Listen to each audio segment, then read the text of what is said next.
Hello everyone, welcome to my YouTube channel medical mentorship. आज जो classes हैं इसमें हम लोग एक नया टॉपिक डिस्कशन करने वाले हैं। टॉपिक का नाम है आपका रोमन-वॉस्की स्टेनिंग। ये जो है वो क्या होता है, हेमेटोलॉजी डिपार्टमेंट का बहुत ही इंपॉर्टेंट एक टॉपिक होता है। और फर्स्ट ईयर के जितने भी स्टूडेंट हैं, वैसे तो ये all first year, second year, final year, आप जब तक भी पढ़ाई है करेंगे, जब तक भी आप प्रैक्टिस कर रहे हैं, तब तक ये आपके हर टेक्नीशियन के लिए कंपलसरी इंपॉर्टेंट टॉपिक होता है। बट स्पेशली जो फर्स्ट ईयर के स्टूडेंट हैं, जो प्रिपेयर करते हैं अपने एग्ज़ाम के लिए, तो उनके लिए ये काफ़ी ज़्यादा इंपॉर्टेंट टॉपिक होने वाला है। तो देखिए, टॉपिक का नाम है रोमन-वॉस्की स्टेनिंग। स्टार्ट करते हैं टॉपिक को, ठीक है। तो रोमन-वॉस्की स्टेन्स जिसको हम लोग बोलते हैं, तो अब बताते हैं कि ये रोमन-वॉस्की स्टेन नाम क्यों पड़ा। तो ये रोमन-वॉस्की जो है वो एक डॉक्टर का नाम था, एक साइंटिस्ट का नाम था, जिन्होंने इस स्टेन को क्या किया है, इन्वेंट किया है। तो उनके नाम पे ही इस नाम को दिया गया है रोमन-वॉस्की स्टेन। ये जो रोमन-वॉस्की स्टेन जो हमने बोला, तो ये डेवलप कब हुआ था? तो ये जो रोमन-वॉस्की स्टेनिंग है, ये डेवलप हुआ था कब? हमारा 1891 में। और इसको डेवलप किसने किया था? डॉक्टर रोमन-वॉस्की ने डेवलप किया था। तो यहाँ पे ये जो स्टेनिंग डेवलप हुआ, इसका रीज़न क्या था, इसका पर्पस क्या था, इस स्टेनिंग को डेवलप क्यों किया गया था? तो इस स्टेनिंग को डेवलप करने का एक मेन पर्पस था फॉर स्टडी। किसके लिए डेवलप किया गया? माइक्रोस्कोपिक स्टडी के लिए। अब किस चीज़ को माइक्रोस्कोपिक स्टडी करना? मैंने आपको बताया कि ये जो टेस्ट है वो कौन से डिपार्टमेंट का टेस्ट है? हेमेटोलॉजी। तो हेमेटोलॉजी में किसको स्टडी करते हैं? Study of blood. तो यहाँ पे जो ब्लड सेल्स होते हैं, जितने भी आपको पैथोलॉजिकल जो भी आपको सैंपल मिलते हैं, ब्लड सैंपल जो आपको मिलते हैं, तो इन सारे सैंपल्स में ब्लड सेल्स की normality, shape, size, structure, morphologies, ये सारे चीज़ों को जो चेक करने के लिए हम लोग यूज़ करते हैं, तो उसी को हम बोलते हैं microscopic study of blood cells. अब ब्लड सेल्स के साथ साथ और यहाँ पे आइडेंटिफिकेशन होता है किसका? Identify blood parasite. Blood parasite मतलब पैरासाइट आप जानते हैं, जैसे मलेरिया पैरासाइट, प्लाज्मोडियम आपने नाम सुना है। तो ये जो प्लाज्मोडियम है ये पैरासाइट होता है।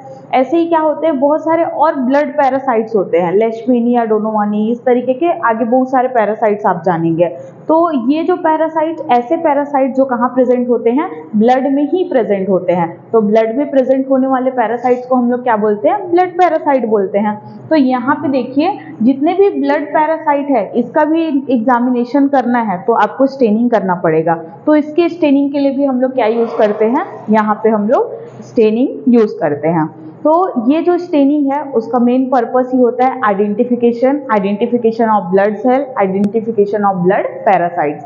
एंड सेकेंड थिंग, ये जो स्टेनिंग हमने बोला, इसमें होता क्या है? सबसे पहले तो ये देख लीजिए कि ये हेमेटोलॉजिकल स्टेन होता है। आपको हेमेटोलॉजिकल स्टेनिंग में ये रोमन-वॉस्की स्टेनिंग कॉमनली देखने को मिलेगा। अब ये जो स्टेन वर्ड यूज कर रहे हैं, तो ये स्टेन होता क्या है? तो देखिए, ये जो स्टेन वर्ड हम लोग यूज कर रहे हैं, इस स्टेन का मतलब होता है डाई। जैसे आपने नाम सुना होगा हेयर डाई, ऐसा बोलते हैं। तो हेयर डाई मतलब बाल को क्या करते हैं? कलर करते हैं। तो वैसे ही क्या होता है? डाई। डाई का मतलब क्या होता है? कलर। स्टेन का मतलब क्या होता है? कलर। और स्टेनिंग मतलब क्या होता है? कलर करने का जो प्रोसीजर हम करते हैं। तो यहाँ पे देखिए, हम लोग भी जो जैसे ब्लड सेल्स हैं, आपके आरबीसी हो गए, डब्ल्यूबीसी हो गए, प्लेट्स हो गए, इन सब पे क्या अप्लाई करते हैं? कलर अप्लाई करते हैं। उसी कलर अप्लाई करने का जो प्रोसीजर है, जिसको हम लोग क्या बोलते हैं? स्टेनिंग वर्ड यूज करते हैं।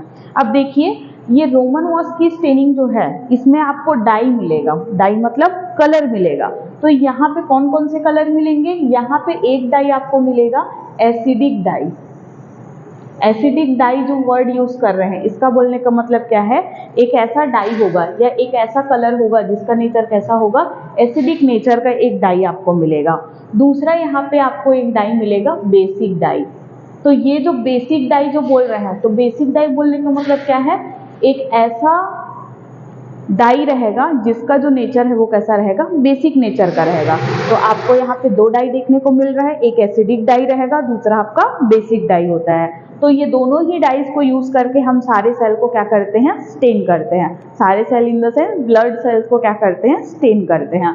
अब देखिए, यहाँ पे ये जो स्टेनिंग है रोमन वॉश की स्टेनिंग, यहाँ पे आपको 3 रोमन वॉश की स्टेनिंग का ग्रुप देखने को मिलता है, जिसमें से फर्स्ट जो स्टेनिंग आप यूज करोगे तो फर्स्ट स्टेनिंग जो हमारा होता है ये होता है हमारा फील्ड स्टेनिंग। तो फील्ड स्टेन फर्स्ट स्टेनिंग होता है हमारा, एंड सेकेंड होता है आपका लिशमन स्टेनिंग, और थर्ड आपका होता है जिम्सा स्टेनिंग। तो ये 3 स्टेनिंग का जो ग्रुप है ये आपको स्टडी करना है और ये आपको अप्लाई करना है कि फील्ड स्टेनिंग कैसे प्रोसीजर अप्लाई किया जाता है, लिशमन स्टेनिंग में क्या प्रोसीजर अप्लाई किया जाता है, जिम्सा स्टेनिंग में कौन सा प्रोसीजर अप्लाई किया जाता है। बेसिकली अलग अलग स्टेनिंग में सब में कलर होगा कंपलसरी, आपके तीनों ही स्टेनिंग से आपके ब्लड सेल कलर होंगे, बट यहाँ पे कौन सा स्टेनिंग कौन से सेल को स्टेन करने के लिए और कौन से टाइम पे यूज किया जाता है ये बहुत ही इंपॉर्टेंट होता है। और इनको स्टेन करने का प्रोसीजर क्या होता है कि सब जैसे क्या होता है रेसिपी होता है ना सबका अलग अलग, कि आप सब्जी बनाते हो आपकी एक अलग रेसिपी है, मैं बनाऊंगी मेरी एक अलग रेसिपी होती है, वैसे ही क्या होता है सारी स्टेनिंग करने का जो अलग अलग प्रोसीजर होता है कि फर्स्ट स्टेप में कौन सा स्टेन डलेगा, सेकेंड स्टेप में कौन सा स्टेन डलेगा, तो ये सारे स्टेप को हमको फॉलो करके चलना होता है। ओके, तो आगे का जो क्लासेस है ये फर्स्ट स्टेनिंग हम लोग स्टडी करेंगे फील्ड स्टेनिंग के बारे में, ठीक है।